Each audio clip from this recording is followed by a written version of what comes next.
First of all, I have to apologize because my tuxedo is at the washing, so I don't have. I know the tension is high. We also have an extremely long evening. We have an extremely beautiful film to watch after this Formalities. I just wanted to do what directors do. They do nothing before and they come and say thank you. So I wanted to thank a lot of people. First of all, the audience for coming and see these films, for all the guests who came, for the filmmakers who sent films to us, for those who believe in L'Âge d'Or and in the fact that we show films that otherwise would not be shown, particularly La Région de Bruxelles-Capitale. As you know, we are not a rich institution or rich festival, so we do what the festival do typically. They multiply the awards and the prizes. So this year there are 3. I'm particularly happy that we have that we added the 2 prizes, one for the filmmakers at the first or second film, and the other one is about the young audience. And I think this is important. I think there is a new generation that we want to show, but we also believe that we have to give everybody the chance to see, for example, Bruce Bailey in restored prints as it should be shown, and not as these films are often shown in bad DVD quality in a gallery. And then, of course, last but not least, in fact, the first thanking, that the most important, I wanted to thank the staff of Cinematek. I want to thank particularly particularly Hilde Delaby, who been keeping this place alive for so many years. And again, I want to thank our projectionists who had to fight with your formats, your filmmakers' formats, that some not always are what they should be, and they managed to get good pictures and sound on the screen. And of course the staff in the theater here, L'Accueil, the programming group that you find on the catalog, who are very enthusiastic about doing all of that. I think if you appreciated the program, is because they did a good job over 1 year of work. And I think that I will do what directors should do: shut up and move away, and we move into the formalities. Just be sure to note down that more or less at the same time next year we will be here again.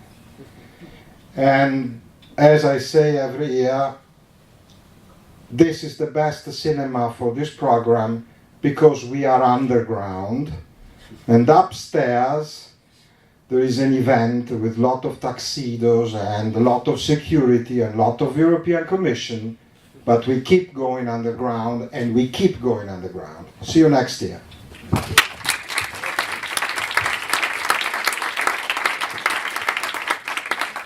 Good evening. Well, it's time for formalities. There are 3 prizes to be given tonight, and we have 2 juries. A young jury made of students in art schools, and we will start with them. It's the Young Jury Prize. Please come forward.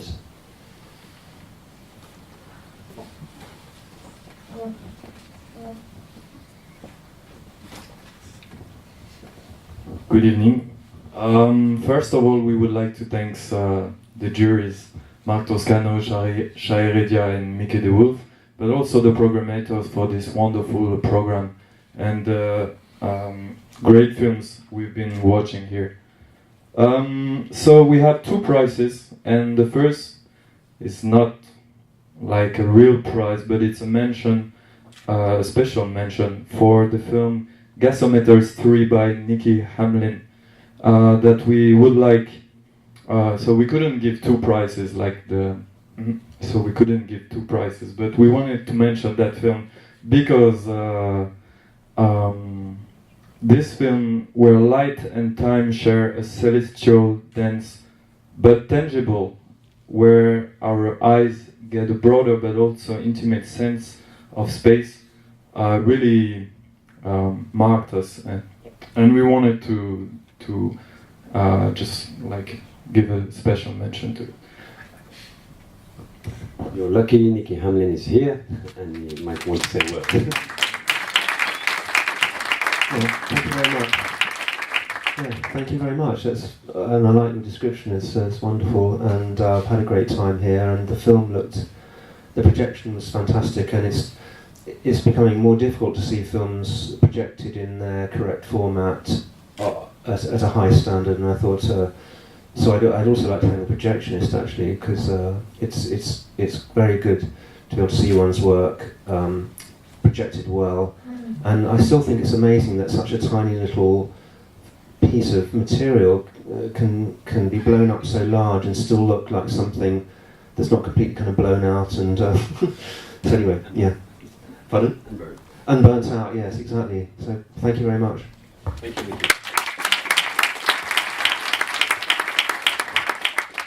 So now the Young Jury Prize is, so we've been talking a lot about many films we saw that we thought were really strong, and the one that stayed at the end was Scales in the Spectrum of Space by Fern Silva, which is one of those rare films that managed to combine multiple aesthetics with a diverse choice of subjects. With its solid rhythm and consistent style, the film manages to appeal on a substantial level, as well as on the level of film itself. It leaves a deep impression with its reflection of humanity in relation to the cosmos by reflecting on perception, architecture, and the things that very much make us human.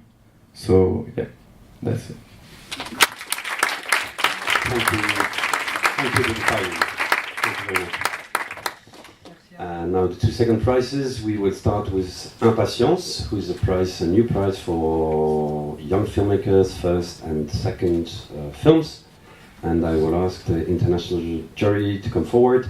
We missed our president, Mieke de Wolf.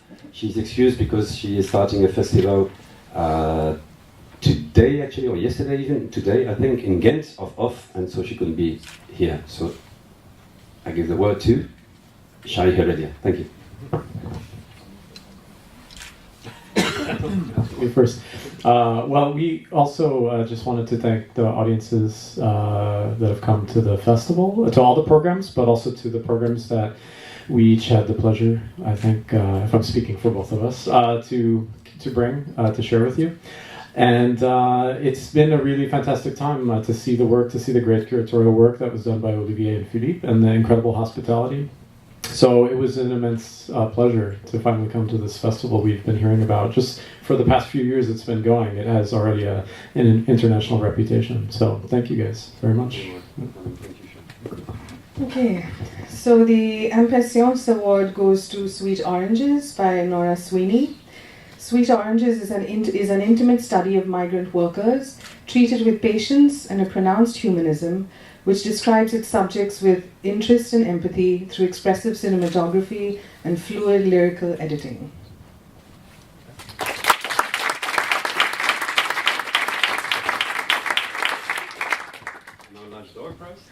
The L'Âge d'Or Prize, we were told at the beginning that we could pick two films if we liked, not just one. And we thought, because we saw a lot of great films, it would be a good idea to do just that. So the L'Âge d'Or Prize will be shared between two films. The first one is The Masked Monkeys by Anya Dorniden and Juan David Gonzalez Monroy, also known as Ojo Boca, as a team. And we decided to describe it as follows. Intelligent, humorous, disturbing, complex, and strange, The Masked Monkeys positions the training process of Indonesian performing monkeys as a dark and nuanced deconstruction of social roles, colonialism, and human behavior. Accompanying the beautifully lensed black and white cinematography, the detached voiceover transitions from analytical and descriptive to lyrical and transcendent, suggesting a larger metaphor for self-actualization. And the L'Âge d'Or Prize is shared with Droga by Miko Revereza from the Philippines and the US. Taking the form of an eccentric Super 8 home movie, Droga explores the condition of hybrid cultural identity in its interaction with the Filipino-American community of Los Angeles.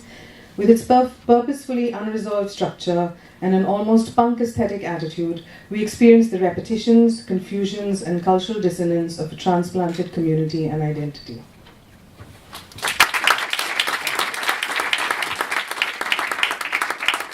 Thank you very much for your hard work. Thank you.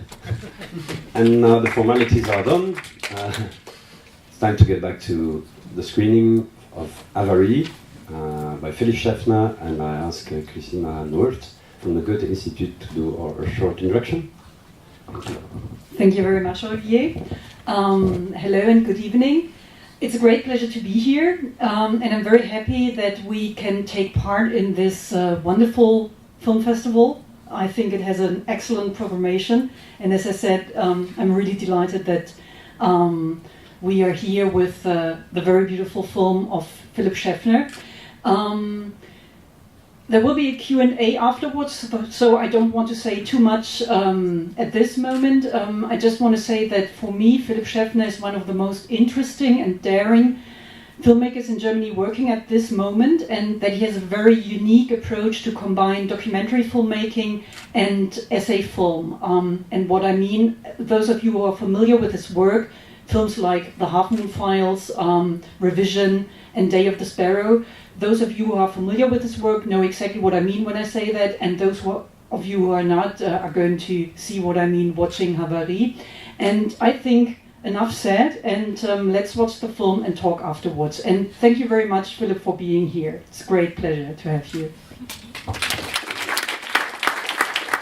Yes, Philip, thank you very much for being here. Thank you very much for having done the trip to Brussels. Thank you for the film. And I would like to ask a couple of questions, but if you feel like you really want to ask a question already right now, please go ahead. There is a mic. Please wait until it gets to you. Unless there is a question or a comment at this moment. Can't see any. I'd like to know something about the material, because from what I learned, it's 3 minutes, a little bit more than 3 minutes video made by a tourist on a cruiser. And I would like to know how you stumbled, how you came across that video material. It was really totally by accident. We saw the film on YouTube. So Terry Diamond, who filmed the material, he was a tourist on that cruise liner. He got this cruise he got as a present for his 50th birthday by his wife. So he was filming and he was putting the material that he shot, which he found himself like very ordinary, very bizarre and very special. He put it on the internet, and we saw it there, and the original length is 3 minutes 36 seconds. We watched it and we were thrilled by the material. I think first of all what really struck us was the beauty of the material, in the sense that it's a beautiful day. I mean, you see blue water, it's Mediterranean Sea, it's a sunny day, but there's something strange there, and the something strange was the perspective, from the angle from which the whole thing is filmed. So when I watched it for the first time, I was really like, from where is it, who filmed it, and from which position? Because you have the feeling it could be from land, because the camera is like quite still. But then this camera is zooming out and you see, God, it's like they were in the middle of nowhere, so there can't be land somewhere. And then suddenly comes that moment where it's panning to the right and you see, wow, okay, we are on a huge ship. And that moment for me was like, I got shocked somehow by that moment, because I felt, okay, that's my position. and I didn't feel ease with that. I didn't like that position. But on the other hand, again, it was a very beautiful image, also because I was wondering, what do I actually see? Because, I mean, of course, I guess everybody has directly an impression of, okay, this is a boat of refugees, but if you really look at the visual material, you don't have any, there's no information in the image that's telling you these are refugees. It's a small boat, there are people there, it's a very calm situation. They are waving in the camera. That's it. It's because you're not so close that it's not the classical image we have in mind of people like in an urgency situation, grabbing for it's not. It's very calm. So in the end, the camera is losing the boat, so you can wonder, okay, where is it? Is it still out there? So all these aspects really fascinated us, and then we were wondering, what is the context, and we contacted via internet. It was very easy. Contact the person who put it on the internet, which was Derry Diamond, and we spoke with him. We exchanged some emails. Then we went to Northern Ireland, to Belfast, to meet him, and that started a whole process of research. And I guess from that very moment you went to Northern Ireland and talked to him till the finished film. That was a very long process, and I would like to know a little bit about your ideas, your reflection upon slowing down the original material and sort of creating a feature film length situation with 3 minutes and 36 seconds. So this decision came actually very late. As you see in the credits, when you read the credits, you see that it's written that all the sound material you get is arrived from, or is the result of filming that took place. So actually we were filming, we were doing a film, so with image. And so in the beginning, meaning that in the beginning we wanted to make another film. I mean, we had the idea of a essayistic film, where we meet different people who are connected to the event itself, or could be connected because they are, for instance, traveling on the same route or something like that. And we wanted to combine these different biographical episodes, which are filmed in a way that is also very almost feature film-like. We wanted to combine that with the original material in a film that is 90 minutes long. That was right from the beginning the idea that we have a duration of 90 minutes because the whole event took 90 minutes. So we know that because of the radio traffic which we got, which is documentary material we got from the Spanish Coast Guard. And there you can really, every single audio file is it has a timestamp where you can exactly pin down, okay, it was recorded at that moment. So if you put all that together, you can see that the whole procedure of these two ships lying next to each other, looking at each other, watching each other, this in real time was about 90 minutes. So that was to take this as the drama structure was there from the beginning, at the idea. Then of course it took some time, research, film funding, whatever. Then we filmed with a team in Algeria, in France, in Northern Ireland, in Spain, on a cruise ship, on a container ship. So it was quite extensive filming. Came back with our material, which was beautiful.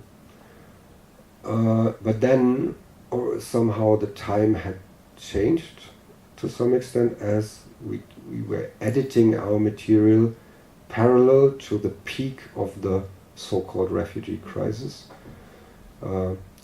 Meaning that, of course, there was a crisis already before. I mean, people dying in the Mediterranean seas because of European border policy for many years. But the image of this image of the boat was much more prominent at that time when we came back with our material than when we started the whole project. And so while editing our film, we already always had these other boats in mind, and so we thought something has changed in the way how these images are represented in the media and how they are used in a political way. And we felt the strong need that we have to react on that. And also to get this kind of focus which we wanted right from the beginning. This focusing on this particular event, the concentration, the space. And we just felt that we don't reach to that point with the material that we have. So we decided at a certain point, we made different editing versions. And then at a point we decided, okay, we concentrate on the sound that we have gained through our filming, but we leave out all the images that we filmed and concentrate on the original material that's got our whole project in motion, which was exactly that clip you saw. And we extended on these 3 minutes, 36 seconds to the extension of the 90 minutes, which in the end comes to a rhythm of more or less one image per second. And combine these two elements with each other, and that's what you see. So there is like a lot of hidden material, hidden images behind what we see. And I'd also like to get back to the soundscape and to the voiceover, because I find it very rich and multi-layered. But before talking about that, maybe another question regarding your treatment of the digital video, the clip, because I guess it's not just that you slowed it down and there was more involved, I guess. There was a lot of work involved, with technical aspects, but also, of course, if you slow down an image to that extent, things appear that are there in the image, but which become more prominent, and suddenly things appear which are not necessarily there, but just derive from the process of slowing it down. So these kind of ghostly images of where two boats as a superimposing each other, of course, that is because of the slowing down of the non-interpolation of the different still images. So these are like artifacts that turned up in the process of slowing it down. And when we saw it, we felt like, yeah, this is exactly, something is showing. I would say the same thing with the rhythm.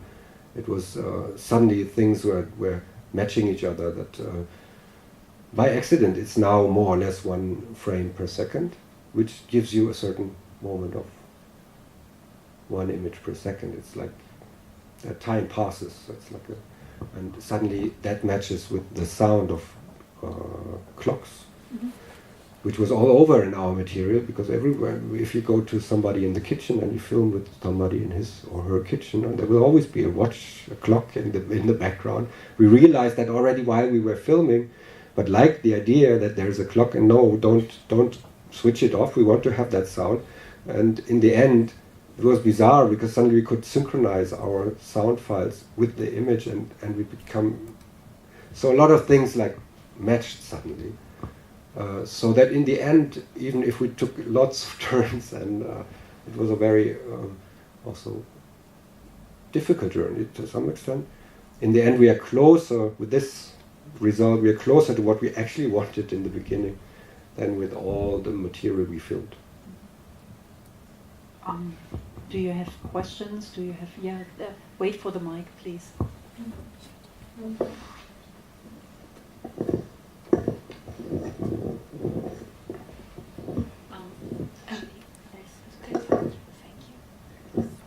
Hello, thank you for the interesting film. I just had a small question about you saying you wanted to react on all the images in the media. Could you say more about this reaction? I think for me it was important that we take an image and really look at it. And that is already, and ask ourselves, what do we see? That was, I think, one of the main things that normally don't happen, because we were bombarded by photos, by images of boats, which were in the media newsreels often combined with each other. So you have like one boat here, one boat there. Like it's like boats and boats and boats and boats, but you don't have the time to really watch it, to really also being forced to watch it. and by doing that, being forced to question your own perspective as a watcher, as somebody who's watching. And you watching, or me watching, is part of the problem. And we felt this is very strong, very necessary to emphasize this in the political. My question actually goes into this with seeing, with slowing the film so much down. It draws the attention to the media, to the camera itself, and it's not my eyes that see it, but the camera. Through the camera, I see it. Is that also part of the plan? I guess. I don't know. It's. I mean, this is very much a question of how do people perceive what they see. So, honestly speaking, when I see, I mean, it's very difficult for me to say because I'm too a little bit blind now when it comes to this film. But I've watched it many times, and I realized that while watching it, I'm passing through various stages, which I find interesting and very productive. So in the beginning, I felt like nervous. God, is this now going on for the whole time? Okay. But what do I actually see? Oh, okay. Oh, actually, there is some changes happening. It's not always the same, and now it's blurred. Okay, what? So, all these questions that arise, and suddenly, then I realize that I become in a certain way of dreaming away. Not sleeping, maybe could also be possible, but I'm dreaming away. I'm thinking of something else. It's more like the blue space in which I am. And then I'm shocked doing that, because what I'm actually seeing is very cruel, and so how can I allow myself to, so all these different things happening, and then the shock when the pan is coming, and all that. So what I want to say is that I think you have time, you have 90 minutes time of experiencing various emotions and perspectives and approaches towards the material. So one may be the camera is watching, but it's not the only one. I mean, I think that it's a very physical, for me it's a very physical thing to watch the film also, a physical experience to some extent. So it's a very, there are many layers, I would say. That's my experience. I don't know how people see. There's a question over there. Hi. When the camera is turning to the right to see the people on the boat, there is that music that I think really worked with the image we saw, and I was wondering why you picked this music in particular. The music is when so we were on that cruise ship with the film crew. We were filming on the cruise ship. We were filming for about 5 days or something, and there was a band playing. And of course, there are many musicians, and there was one band called the Blue Waters Band. It's a Filipino band who's performing on the cruise ship for the tourists. They are playing. Normally, they are playing strictly American music, like standardized rock classics, whatever. And we liked the band very much when we were there, because they were, we liked them. So we asked them to play a song they would really like to hear, not playing it for the tourists, but playing it for themselves and for the people who died in the sea. That was our question, and they could play anything they want. So they chose a song which is Anak, which is a very famous song from the Philippines, which is something like the story of the lost son, more or less. It's explained a little bit. And they played the song, and we felt it's an incredibly emotional song, and they play it on exactly that boat from which we as viewers now watch the other boat.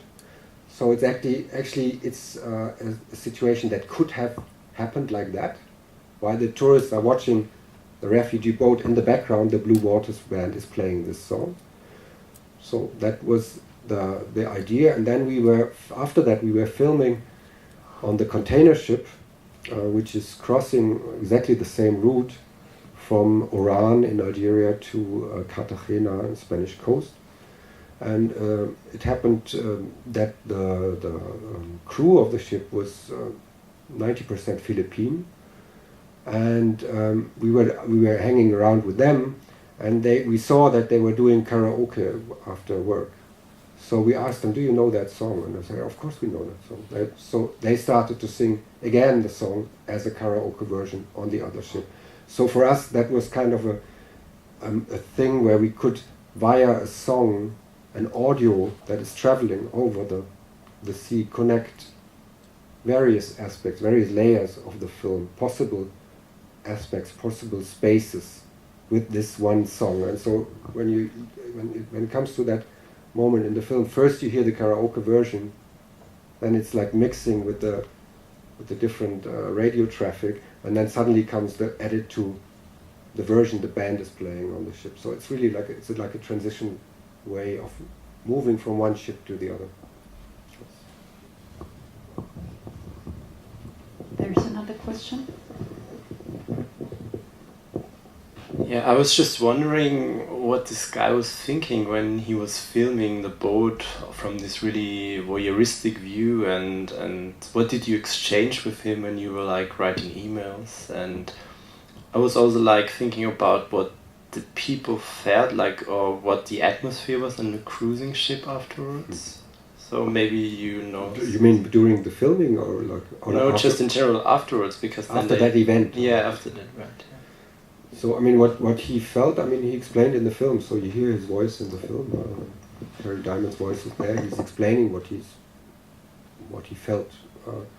For me, I think being in contact with him was very important, because it took, I think, 2 emails, and then we were talking about the troubles in Northern Ireland.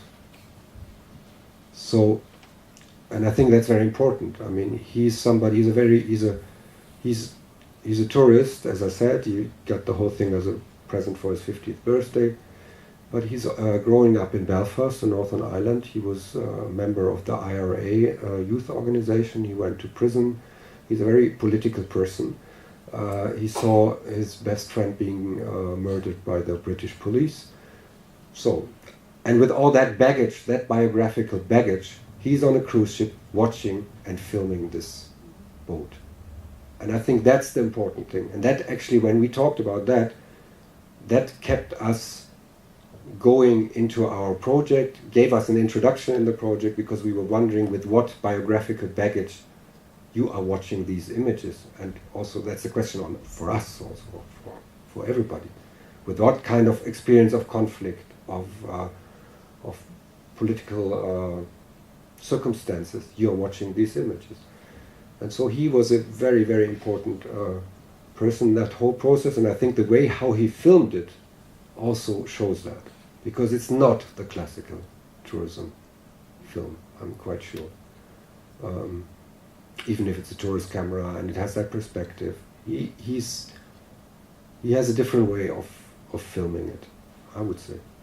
Also, this has something to do that, as you know from watching the film, that his work is actually, he's working as a security officer in an institution in Belfast, not as a security guy who's running around like that, but his job is actually, he's watching surveillance cameras. So he's used to watching, he's very much used to watching and to sit, and so his input was very important. The atmosphere he described on the cruise ship, why this whole thing happens, it was really a mix of everything. It was people were really caring for the people in the small boat. They were demanding that the people from the cruise ship should do something. There were other people who were doing the classical racist bullshit of like, leave them there, and oh, they are black or whatever. But in general, it was more like, it was of course excitement, because something happened. It was in a cruise ship, you always have these days where you go into a harbor, then something's happening, and then you have these days where you're only at the sea, and you hang around at the poolside, and this was exactly such a day. So actually not so much was happening. First people thought they are dolphins or whatever, so everybody was rushing there. Then the people from the cruise ship went there, as the navigation officer was also describing in the film, they got in contact with the people in the small boat, gave them water and whatever, and then they returned. And what the navigation officer told us was that people on the cruise ship, the tourists, were quite disappointed because they thought, why do they leave them there? Why don't they pick them up? What is happening? So that was something that was difficult to communicate, or we didn't communicate at all. But again, this was not the decision of the cruise ship, this was the decision of the rescue unit in Spain who said, do it like that, because the people from the cruise ship, I think 2 months earlier, had the same incident like that, or similar incident with a much bigger boat of migrants, and I think 150 people in the night, and they all took them on board. So it's not that, okay, a bad cruise ship is not taking them on board. It's not like that. Are there more questions? If not, I'd like to ask something, because you mentioned that there is sort of like a question which maybe cannot be answered, which has a lot to do with our position while watching other people suffering. I think it's not only the tourist on the cruiser who's watching other people suffering and filming them, it's also us in the moment we watch the film, it's also us in the moment we see the news or we read the newspaper. It's also something which is very much in the voiceover of the film. I mean, the first voiceover is about someone who's describing something horrible and she could not prevent it. She was 12 years old and she was watching it nevertheless. And for me it was more like an unresolved question. Is there something we can do? Is there some remedy how to solve that? But I wouldn't be able to say that. And maybe you could share your thoughts about this question with us. Of course, that was a very important aspect. That's why we all the people who appear in the film speak about moments like that, where they watch something, can't do anything, for what reason or whatever. I think for us the question was always, as filmmakers, it was seeing that material and would it be possible to make a film that would, for small moments, alter or disturb that hierarchy, which is there, so present there in the material. That was our question. How can we do that?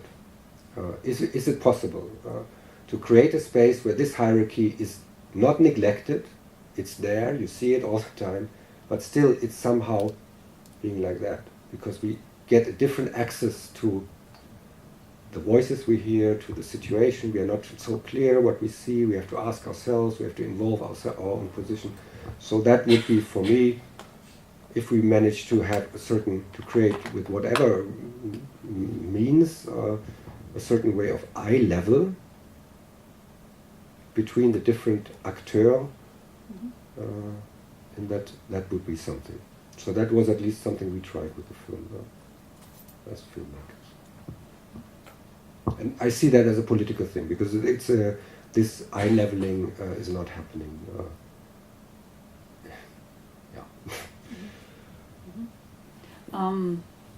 It might be a little bit difficult to get back to something more technical after such a broad and huge question like we just talked about. However, I would like to discuss a little bit the soundscape, because I have the feeling that you put a lot of work in it, and it's something very elaborate and multi-layered.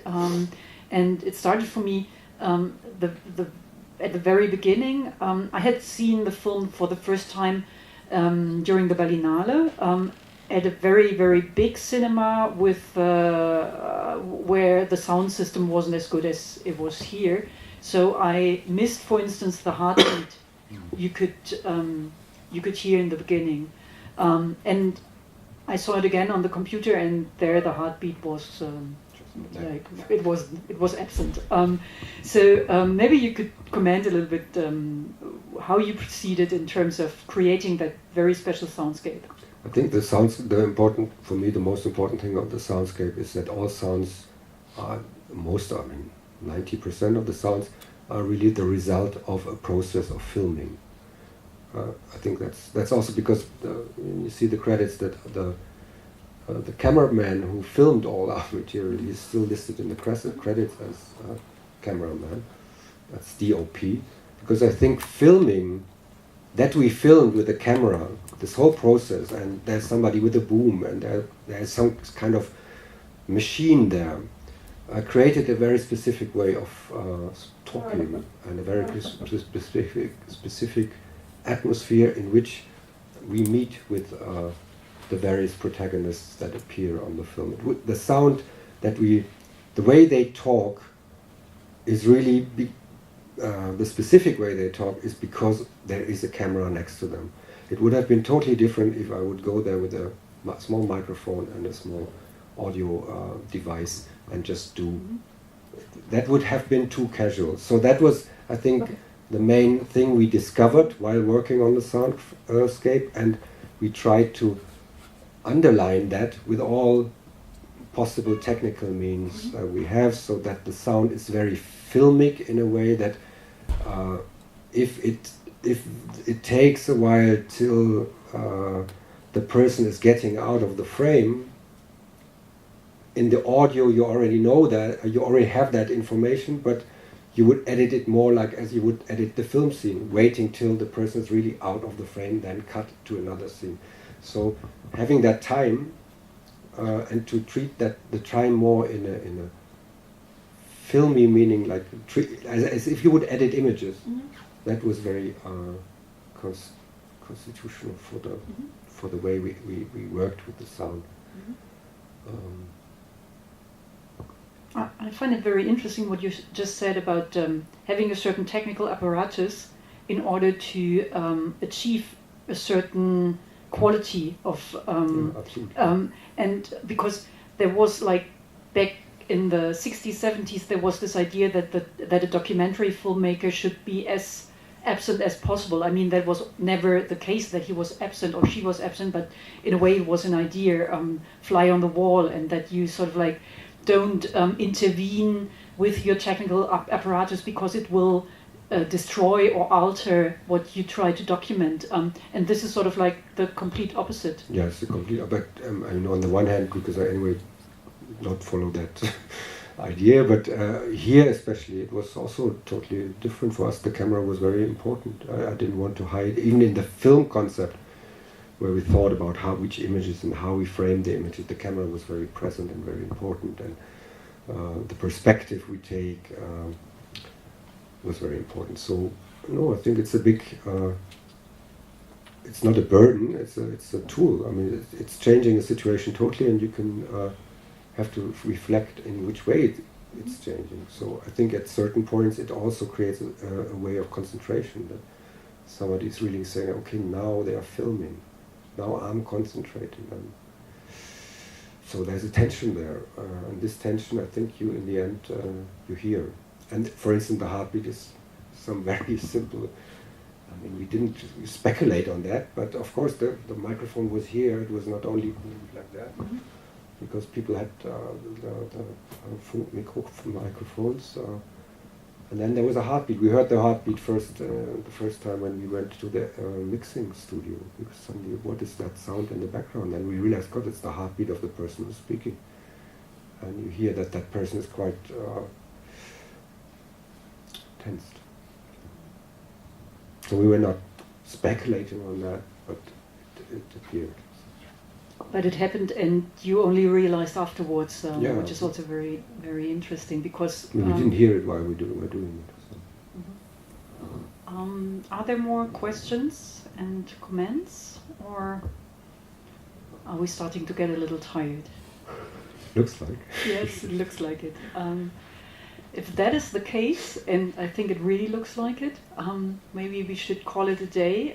Thank you very much for your attention and for being here and for sharing this experience with us. And thanks again, Philip, for coming to Brussels and for presenting the film here. It was a great pleasure.